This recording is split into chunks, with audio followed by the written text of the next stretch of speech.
सोमवार व्रत। सोमवार का व्रत चैत्र, बैसाख, श्रावण, मार्गशीर्ष, कार्तिक किसी भी मास से प्रारंभ किया जा सकता है, परंतु श्रावण मास में सोमवार का व्रत आरंभ करने का अधिक महत्व है। इस व्रत को करने से स्त्रियों को पति पुत्र सुख प्राप्त होता है। पूजा विधि विधान। सोमवार का व्रत साधारणतया दिन के तीसरे पहर तक होता है।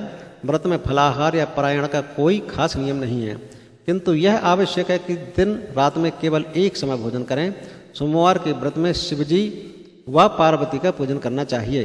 सोमवार के व्रत 3 प्रकार के हैं: साधारण, प्रति सोमवार वाला, सौम्य, प्रदोष और 16 सोमवार। शिव पूजन के पश्चात कथा सुननी चाहिए। प्रदोष व्रत 16 सोमवार तथा सोमवार तीनों की कथा अलग अलग है। ये यहाँ पर सोमवार व्रत की कथा है। एक बहुत धनवान साहूकार था, जिसके घर धन आदि किसी प्रकार की कमी नहीं थी, परंतु उसको एक दुख था कि उसके कोई पुत्र नहीं था। वह इसी चिंता में रात दिन दुखी रहता था। वह पुत्र की कामना के लिए प्रति सोमवार को शिवजी का व्रत और पूजन किया करता था तथा सायंकाल को शिव मंदिर में जाकर शिवजी के सामने दीपक जलाया करता था।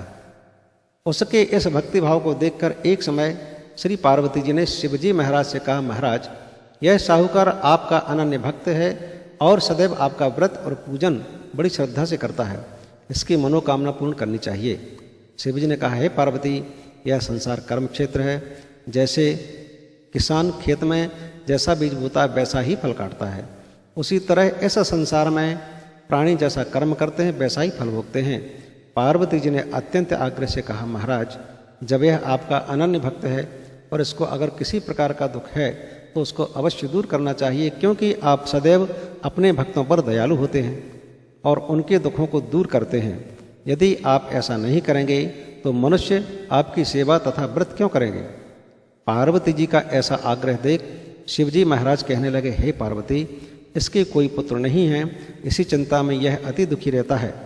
इसके भाग्य में पुत्र न होने पर भी मैं इसको पुत्र की प्राप्ति का वर देता हूँ, परंतु यह पुत्र केवल 12 वर्ष तक जीवित रहेगा। इसके पश्चात वह मृत्यु को प्राप्त हो जाएगा। इससे अधिक मैं और कुछ इसके लिए नहीं कर सकता। यह बातें साहूकार सुन रहा था। इससे उसको ना कुछ प्रसन्नता हुई और ना ही कुछ दुख हुआ। वह पहले जैसा ही शिवजी महाराज का व्रत और पूजन करता रहा। कुछ काल व्यतीत हो जाने पर साहूकार की स्त्री गर्भवती हुई और 10वें महीने उसके गर्भ से अति सुंदर पुत्र की प्राप्ति हुई। साहूकार के घर में बहुत खुशी मनाई गई, परंतु साहूकार ने उसकी केवल 12 वर्ष की आयु जान कोई अधिक प्रसन्नता प्रकट नहीं की और ना ही किसी को भेद ही बताया। जब वह बालक 11 वर्ष का हो गया तो उस बालक की माता ने उसके पिता से विवाह आदि के लिए कहा, तो वह साहूकार कहने लगा कि मैं अब इसका विवाह नहीं करूँगा, अपने पुत्र को काशी जी पढ़ने के लिए भेजूंगा। फिर साहूकार ने बालक के मामा को बुला उसको बहुत सा धन देकर कहा, तुम इस बालक को काशी जी पढ़ने के लिए ले जाओ और रास्ते में जिस स्थान पर भी जाओ यज्ञ करते और ब्राह्मणों को भोजन कराते तथा दक्षिणा देते हुए जाना। यह दोनों मामा भांजे यज्ञ करते और ब्राह्मणों को भोजन कराते तथा दक्षिणा देते जा रहे थे। रास्ते में उनको एक शहर पड़ा। उस शहर में राजा की कन्या का विवाह था, परंतु जो राजकुमार विवाह करने के लिए आया था वह एक आंख से काना था। उसके पिता को इस बात की बड़ी चिंता थी कि कहीं वर को देख कन्या के माता पिता विवाह में किसी प्रकार की अड़चन पैदा ना कर दें। इस कारण जब उसने अति सुंदर सेठ के लड़के को देखा तो उसने मन में विचार किया कि क्यों ना द्वारचार के समय इस लड़के से वर का काम चलाया जाए। ऐसा विचार कर वर के पिता ने उस लड़के और उसके मामा से बात की तो वे राजी हो गए। फिर उस लड़के को वर के कपड़े पहना तथा घोड़े पर चढ़ा दरवाजे पर ले गए और सब कार्य प्रसन्नता से पूर्ण हो गया। फिर वर के पिता ने सोचा कि यदि विवाह कार्य भी इसी लड़के से करा लिया जाए तो क्या बुराई है। ऐसा विचार कर लड़के और उसके मामा से कहा, यदि आप फेरों का और कन्यादान के काम को भी करा दें तो आपकी बड़ी कृपा होगी, मैं इसके बदले में आपको बहुत कुछ धन दूंगा। तो उन्होंने स्वीकार कर लिया। विवाह कार्य भी बहुत अच्छी तरह से संपन्न हो गया। परंतु जिस समय लड़का जाने लगा तो उसने राजकुमारी को चुंदड़ी के पल्ले पर लिख दिया, तेरा विवाह तो मेरे साथ हुआ है, परंतु जिस राजकुमार के साथ तुझको भेजेंगे वह एक आंख से काना है। मैं काशी जी पढ़ने जा रहा हूँ, लड़के के जाने के पश्चात राजकुमारी ने जब अपनी चुंदड़ी पर ऐसा लिखा हुआ पाया तो उसने काने राजकुमार के साथ जाने से मना कर दिया और कहा कि यह मेरा पति नहीं है, मेरा विवाह इसके साथ नहीं हुआ है, जिसके साथ मेरा विवाह हुआ है वह तो काशी जी पढ़ने गया है। राजकुमारी के माता पिता ने अपनी कन्या को विदा नहीं किया और बारात वापस चली गई। उधर सेठ का लड़का और उसका मामा काशी जी पहुंच गए। वहां जाकर उन्होंने यज्ञ करना और लड़के ने पढ़ना शुरू कर दिया। जब लड़के की आयु 12 साल की हो गई, उस दिन उन्होंने यज्ञ रचा था। लड़के ने अपने मामा से कहा, मामा जी आज मेरी तबीयत कुछ ठीक नहीं है। मामा ने कहा, अंदर जाकर सो जाओ। लड़का अंदर जाकर सो गया और थोड़ी देर में उसके प्राण निकल गए। जब उसके मामा ने आकर देखा तो वह मृत पड़ा है तो उसको बड़ा दुख हुआ और उसने सोचा कि अगर मैं अभी रोना पीटना मचा दूंगा तो यज्ञ का कार्य अधूरा रह जाएगा। अतः उसने जल्दी से यज्ञ का कार्य समाप्त कर ब्राह्मणों के जाने के बाद रोना पीटना प्रारंभ कर दिया। संयोग बस उसी समय शिव पार्वती जी उधर से जा रहे थे।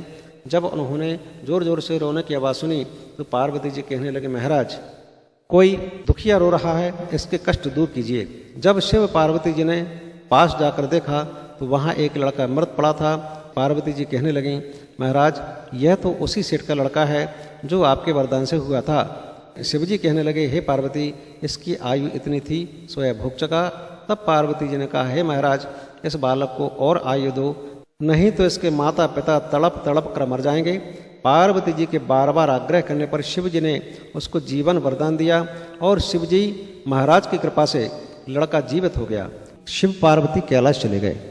शिक्षा पूर्ण होने पर वह लड़का और मामा उसी प्रकार यज्ञ करते तथा ब्राह्मणों को भोजन कराते तथा दक्षिणा देते अपने घर की ओर चल पड़े। रास्ते में उसी शहर में आए जहाँ उसका विवाह हुआ था। वहाँ पर जाकर उन्होंने यज्ञ आरंभ कर दिया तो उस लड़के के ससुर ने उसको पहचान लिया और अपने महल में ले जाकर उसकी बड़ी खातिर की। साथ ही बहुत दास दासियों सहित आदरपूर्वक लड़की और जमाई को विदा किया। जब वे अपने शहर के निकट आए तो मामा ने कहा, मैं पहले घर जाकर खबर कर आता हूँ।